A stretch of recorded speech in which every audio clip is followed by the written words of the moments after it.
Magandang umaga sa inyong lahat. Ako nga pala si Liz. Ang aking itatalakay ay tungkol sa Rizal's message of farewell. Jose chose to spend quiet moments in the prison chapel after the death penalty was read aloud. When he was left alone in his cell, he turned to writing. He wrote a letter to his brother Pasiano, another to his best friend, Dr. Ferdinand. Si Rizal ay mas piniling manahimik or magmuni-muni pagkatapos na mahatulan siya ng kamatayan. Sa kanyang pag-iisa at pagmuni-muni ay nakahanap siya ng oras para magsulat ng liham para sa kanyang kaibigan, magulang at sa kanyang kuya na si Pasiano. So alamin natin kung ano ba yung mensahe ni Rizal or yung sulat niya para sa kanyang best friend na si Ferdinand Blumentritt. So sinulat niya ito noong December 29, 1896, which is yung gabi bago siya barilin. And ang sabi niya dito is, when you receive this letter, I shall be dead. I shall be shot tomorrow at 7 o'clock, but I am innocent of the crime of rebellion. So, sinabi niya dito na kapag na-receive na to ni Blumentritt, yung sulat niya is patay na siya. Kasi nga pagka umaga is babarilin siya ng mga firing squad. Sinabi niya din dito na inosente siya sa krimen ng rebellion or paghihimagsik. Inosente siya sa mga bagay na laban sa mga Kastila at sa revolusyon na naganap. So next, na nilalaman ng sulat ni Dr. Jose Rizal para sa kanyang best friend is, I am going to die with a clear conscience. Farewell my best, my dearest friend, and never think of me. Rizal sent regard to all the Blumentritt family and wrote along the margin. I leave you a book as one last keepsake from me. It was an anthology of poems in German which Blumentritt himself has sent him in Dapitan and which he had carefully annotated during his rustication. So, sinabi din dito ni Rizal na mamamatay siya na may malinis na konsensya, na wala siyang kasalanan sa nangyaring labanan or revolusyon.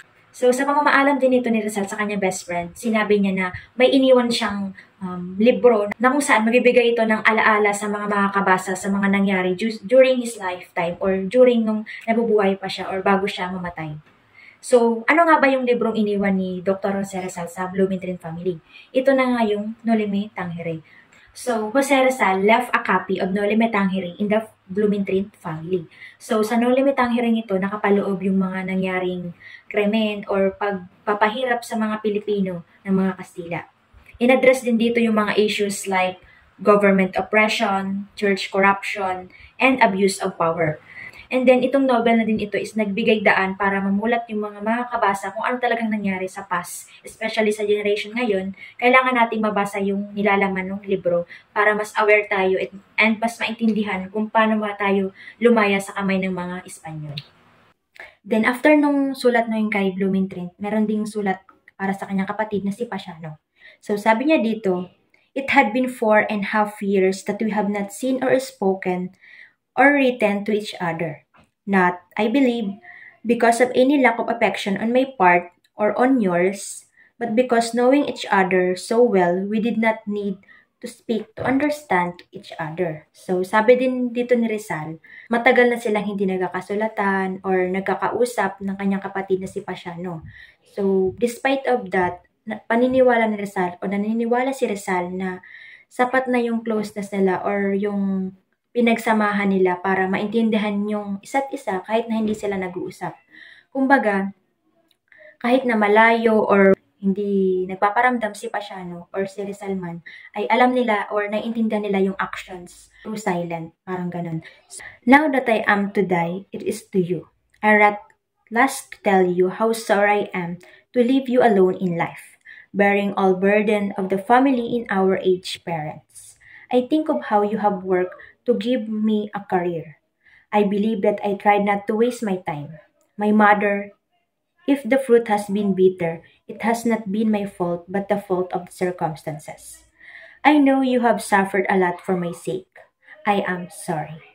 So dito, sinabi ni Rizal na ngayong mamamatay na ako is susulat ako ng mga gusto kong sabihin sa inyo, lalo na sa ating mga magulang. And gusto ko ding ipaalam kung paano ako humihingi ng tawad sa mga nagawa kong hindi maganda or nakapagdulot ng masama sa inyo. And then, humingi din siya ng tawad kasi iniwan niya si Pasianong mag-isang nag-aruga or nagtiyaga para makaraos sa hirap o sa mga pinagdaanan nila. Nagpasalamat din si Rizal sa nagawa ni Pasha nung tulong sa kanya para maabot niya yung mga career o pangarap niya sa buhay. Or kapaloob din dito na humihingi din siyang tawad sa kanyang ina dahil sa mga nangyaring hindi maganda na kung saan sa tingin niya kasalanan niya. Pero ang sabi niya din dito is hindi niya siguro kasalanan yun. Siguro kasalanan ito ng mga circumstances o mga pangyayaring hindi inaasahan. And then sinabi niya din kay Pasiano na maraming pinagdaanan ang kanyang kapatid na sobrang hirap and humihingi siya ng tawad para doon. And sa mga lahat na naidulot niya na negative sa kanyang pamilya.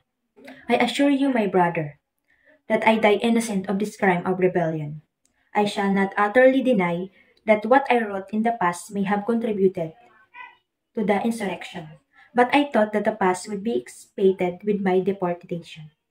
Tell our father that I remember him. How? I remember his tenderness and his love.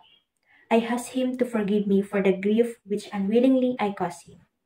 So, sabi ni dito ni Rizal na nangangako siya or nanunumpa na wala talaga siyang ginawang kasalanan or inosente siya sa mga paghihimagsik. Pero hindi niya ikinakaila na may nasulat siya na kung saan naging contributions para sa isang insurrection or para sa paghihimagsik ng mga Pilipino. Pinapasabi din ni Rizal sa sulat na to para sa kanyang ama na naalala niya ito sa kabila ng lahat ng nangyayari. Kung paano? Siyempre, yung pagmamahal at yung mga efforts na ginawa ng kanyang ama. Naalala niya yung mga love, kung gaano siya kamahal at kung gaano nagsakripisyo ang kanyang magulang para sa kanya, lalo na ang kanyang ama. It is widely assumed that Jose wrote his final poem, Mi Ultimo Adios, on December 29, 1896. He was able to insert into an alcohol cooking stew, which he then gave to his sister, Trinidad, to whom he revealed. There is something in it. Jose's final poem, written without a title and unsigned, was translated into English as My Last Farewell by Charles E. Derbyshire. So dito, masasabi na ang huling sinulat ni Rizal or yung huling ginawa niyang literary works is yung Mi Ultimo Adios, na kung saan nakuha sa isang alcohol comics too. So ang kwento nito is, before nung execution ni Rizal, is misita yung mga kapatid niya na sina Lucia, Josefa, Trinidad, Maria, and Narcisa. And meron din bumisita sa kanyang pamangkin and din yung other niya. So doon, bago umalis yung mga kapatid niya, is may binilin si Rizal or may binigay na souvenir kay Trinidad, which is yung alcohol cooking stove. And then may binulong siya kay Trinidad bago niya ibigay. There is something in it. Yun yung sinabi ni Rizal kay Trinidad na kung saan hindi agad mahalata or maiintindihan ng mga gwardyang nakabantay kay Jose Rizal sa kulungan. So, ano nga ba yung laman nung binigay na souvenir ni Jose Rizal kay Trinidad? So, ang laman yun is a piece of paper that contains a poem or tula, which is yun na yung Mi Ultimo Adios or My Last Farewell. And masabi natin na yun yung kauli-ulihang ginawang literary works ni Dr. Jose Rizal bago siya patayin. On the eve of his execution, Jose Rizal wrote a letter to his family to bid them farewell. I would like to see each one of you before dying. Though it may cause much pain, come the most valiant. I have some important things to say. Serenely accepting his tragic fate, he composes an entitled valedictory poem, which came to be known Mi Ultimo Adios. Before his execution by firing squad on December 30, 1896, Rizal wrote the poem Mi Ultimo Adios. The poem was 14 5-line stanzas long, unsigned, untitled, and undated. So, nung gabi nga, before yung execution ni Rizal is may ginawa siyang liham ng pamamaalam sa kanyang magulang. And sinabi niya dito na, I would like to see each one of you before dying. So, gusto niyang makita yung magulang niya bago siya mamatay. Kahit na para sa kanya is masakit yun na makita yung magulang niya na mamamatay siya. And kaya gusto niya itong makita is may gusto siyang sabihin sa kanyang magulang bago siya mamatay. Then, nung gabing din yon is ginawa din niya yung poem niya na which is yung Mi Ultimo Adios or My Last Farewell. So, yung ginawang tula ni Rizal is 14 5-line stanzas. Undated siya, unsigned, and wala talaga siyang title. Nagkaroon lang to ng title mula nung mabasa ng mga tao. And based on what I've searched, ang nagbigay ng title ng kanyang tula is one of his closest friend, which is si Mariano Dacanay, which is nag-base siya sa mga unang words na ginamit ni Rizal sa tula. Kaya naging Mi Ultimo Adios. And na-translate na lang as My Last Farewell in English. And na-translate na din siya sa different languages na din. At 5:30 in the morning on December 30, 1896, which is yung execution na ni Rizal, is he wrote one letter to his family. To my family, I beg your forgiveness for the grief I caused you. But one day or another, I had to die. And it is worth more to die today in the fullness of faculties. So, sinabi niya dito na buong puso siyang humihingi ng tawad sa kanyang pamilya sa mga nagawa niyang nagka-cause sa pamilya niya ng negative impacts or naging sanhi para mapahamak din yung kanyang mga magulang. Dear parents, brothers, sisters, give thanks to God who has kept me tranquil before my death. I die resigned, hoping that with my death, they will leave you in peace. It's better to die than to live in suffering, be consoled. So, nagpasalamat din siya sa kanyang mga magulang, kapatid, na binigyan siya ng matiwasay na buhay. And umaasa siya na sa kabila ng kamatayan niya or kahit patay na siya is magkaroon pa rin ng matiwasay na buhay yung kanyang pamilya. And then, sinabi niya din na mas mabuti nang mamatay kaysa naman nabubuhay ka pero nagdurusa. So, sinabi niya dito sa sulat na ginawa niya para sa kanyang family. Sinabi din dito ni Rizal na tatuhin ang kanilang magulang ng maayos. Kumbaga, nagbigay din si Rizal ng advices sa kanyang mga kapatid. Sinabi din dito ni Rizal na magkapatawaran silang magkakapatid kahit na may nagawa silang mali or something na nakasakit sa isa or sa isa't isa. Nagbigay din siya ng advices na tratuhin ng maayos, alagaan yung kanilang tumatanda ng magulang. Para pagdating ng araw na mayroon na rin silang pamilya, ay tratuhin din sila ng maayos ng kanilang mga magiging anak. Gusto din ni Rizal na mahalin ang kanyang magulang para sa kanyang alaala.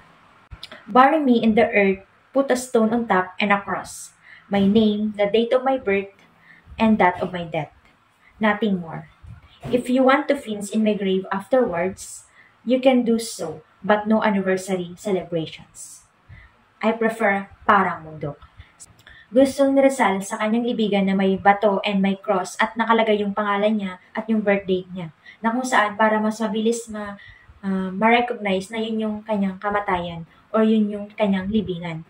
And ayaw din ni Rizal na may anniversary celebrations. Ayaw niyang i-celebrate yung kamatayan niya or yung taon ng kanyang pagkamatay. And sinabi din ni Rizal na mas gusto niyang ilibing siya sa parang bundok. So ano nga ba yung parang bundok? Parang bundok or foot of the mountain in Tagalog was a common cemetery to the north of the city. Rizal would be buried there, but within the classic colonnades and among the lovely gnarled trees of the Paco Cemetery. So yung parang bundok is the common cemetery sa north of the city. So yun yung karaniwang pinaglilibingan talaga, yung parang bundok. So doon yung sa parang bundok is doon gusto talaga ni Rizal na ilibing siya. Doon siya ililibing pero sa loob ng classic colonnades na kung saan yung mga magagandang puno sa may Paco Cemetery. Then, nakahanap din siya ng oras para makapagsulat ng liham or ng pamamaalam para sa kanyang ama. Sinulat niya to noong 6 a.m. noong December 30, 1896, yung liham para sa kanyang ama.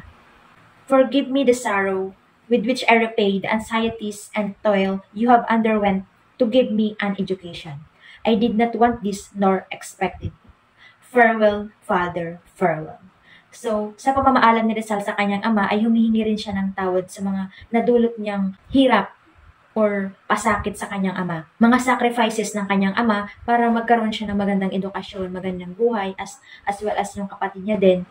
Hindi daw gusto ni Rizal na maranasan yun ng kanyang ama at hindi niya rin ina-expect na mangyari yun sa buhay nila and especially sa buhay niya. Nadarating sa point na may execute siya or mamamatay siya.